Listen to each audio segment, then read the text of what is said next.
So have you guys ever grown California poppy? These I planted last year, actually, and they reseeded themselves. I do a harvest about every other year, so I plant them every other year. They are in and amongst the milky oats, which is so fitting because oats are so restorative to the nervous system, and so is California poppy. I've done talks on California poppy, included that, this plant in many of my talks for the nervous system, for insomnia and sleep issues. So what I would do, and this year I'm just going to let these go because there's really not enough to harvest. I have so many plants, dried plant in my apothecary now that I should be good, but I use this extensively in the apothecary. And this is what it looks like. It's an annual. It grows really easily, even in New Hampshire. But I used to have a friend who grew this in Colorado. And I was always so drawn to this plant because it's so beautiful. And these delicate little yellow flowers, they last, a week or so. They'll keep blooming all summer long. These are a little bit early because they reseeded from last year, so why not? Just keep them in your garden if you have them. But if you feel like harvesting them, what you want to do is you take this whole plant and you're going to pull it up, root and all. So you're going to use the root, the aerial parts, including the flower. So it's got to be in flower. And it's okay if some have gone to seed a little bit. These have gone to seed a little bit. The flowers are gone, I think. Yeah.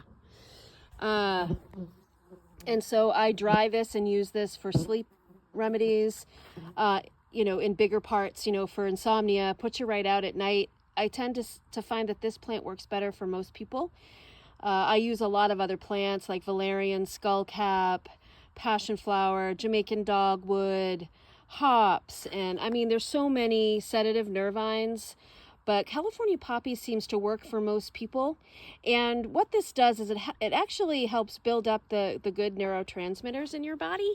So GABA and serotonin and all the calming neurotransmitters. So many of us are in hyper fight or flight all the time. So we have all these excitatory neurotransmitters floating around our body like cortisol and adrenaline. And this just kind of counteracts that. So at night, it's nice to take some tincture or even a cup of California poppy tea.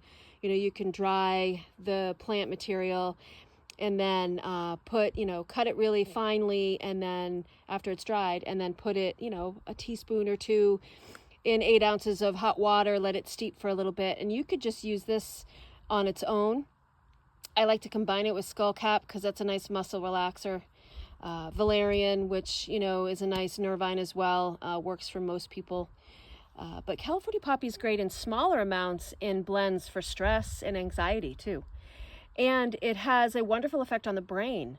So I would even be using this for people with depression and maybe even Alzheimer's, Parkinson's for sure. It can help with dopamine, GABA, all those wonderful more like the happy hormones, I guess you could say, how we put it.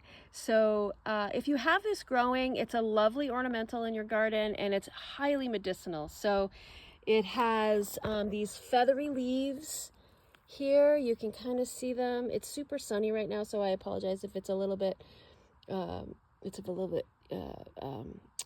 blurry, but they're feathery leaves.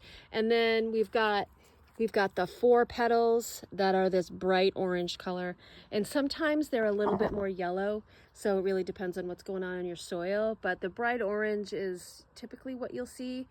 And and so pull it right up when it's in flower, root and all, dry it, bundle it, dry it, and then cut it up and, slice it up or cut it up with some scissors in like 1-inch pieces or 1/2-inch pieces, and put it in some tea.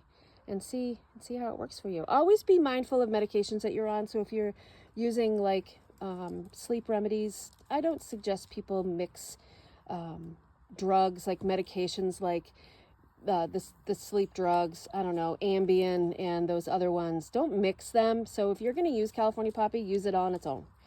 And always work with an herbalist too, because there could be some other medications that can interact with powerful plants like this. So always be mindful of that. I'm here to help. So if you have any questions, let me know.